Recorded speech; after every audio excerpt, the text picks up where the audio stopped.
யாருக்குமே தெரியாத ஒரு இருள் உங்க வாழ்க்கையிலே மூடி கொண்டிருக்கலாம்.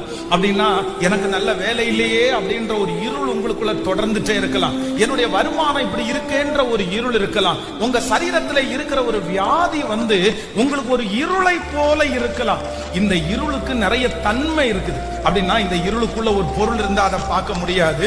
இருளில குழப்பமா இருக்கும். இருளில ஒரு மனுஷனுக்கு கான்பிடென்ட் இருக்காது. ஆனா ஆண்டவர் இந்த மாதத்துல நமக்கு கிருபையாய் வாக்கு கொடுக்கிறார். இந்த வாக்கு தத்தத்தை நீங்க 100% நம்புங்க. இந்த மாதம் முடிகிறதற்குள்ள உங்க வாழ்க்கையில நீங்கள் சந்திக்கிற எல்லா இருள்களையும் கர்த்தர் வெளிச்சமாய் மாற்றுவார். இருளில் இருந்த ஜனங்கள் பெரிய வெளிச்சத்தை கண்டார்கள்.